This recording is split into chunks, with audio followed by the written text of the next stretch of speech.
ang kanyang build at very nice ang kanyang dino form. Yun po ang kanyang dino form na napakaganda po na talagang masasabi mo na ano po siya, mechanical po talaga siya. Siya ay mechanical na dino. Ngayon, para magandang yun natin, isa-isa pong pwede natin ilagay yung magkakasya sa kasama niya. Hindi po sila kakasya kasi ng marami. Ayan, lagay muna natin si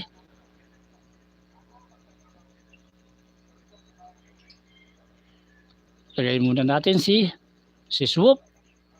Ayusin natin ang kanyang orientation ni Swoop. Yan. Yan ang orientation ni Swoop. Yan si Swoop. Na ganyan po ang nila, ang scaling po nila. Hindi po pala pa natin hindi possible na mailalagay lahat ng ating mga dino dahil hindi sila magkakasya sa ating rotating base. At the same time sa ating platform na makikita nyo po na lahat. So, isa-isa na lang po ang ating gagawing presentation. Yan, si Swoop po nakikita nyo na kasama siya ni Grimlock. Para makita nyo po kung ano yung scaling nila. Na napakaganda po kung makikita nyo pagka nandun sila sa dino form. Dinosaur form. So, ngayon, si ano naman yung itabi natin sa kanya. Slug. Yan ang scaling nila ni Slug. Para nakikita nyo mga brothers ang nila ang sukat nila. Kaya nilayo natin ng konti ang camera so that magiging present po yung yung sizes po nila. Na tamang-tama po kung makikita nyo ang kanilang scaling. Yan, ang natural color ng ating camera. Na yan po ang sukat nila. Kung makikita mo in na dinosaur form. Na pwede mo rin ilagay dito si yan. Si Swoop at si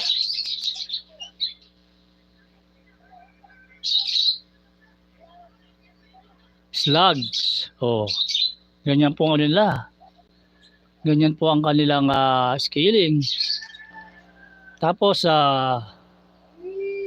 iayusin po natin ang pagtayo po ni Grimlock. Kasi mostly dapat yan nakalin talaga kasi as a dinosaur form, 'di ba? Mas po sila. Yan. Yung ganyan ng niya. Yan.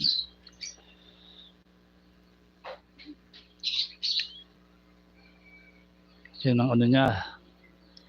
Para makikita nyo yung kanilang scaling. So that nabivisualize nyo na kung anong scale meron sila. Na ito naman ang susunod na naman natin na ilalagay ay si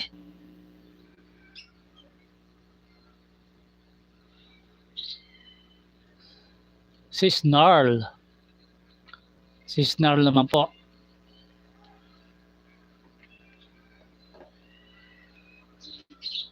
Yan, si Snarl. Ayun naman si Snarl at si Sludge.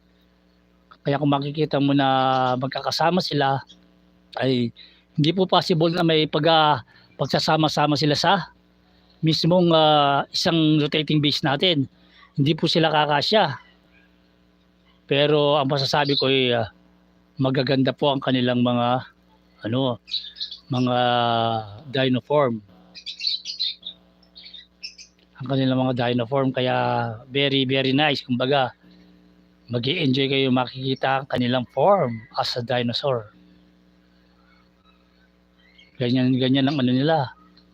The same time kung makikita nyo si Windblade, so ganyan po kalaki si Windblade. Ayan. Yan si Windblade na kasama sila dun sa Power of the Primes yan. Magkasama sila ni Windblade at the same time ito si Optimus Primal na magkakasama sila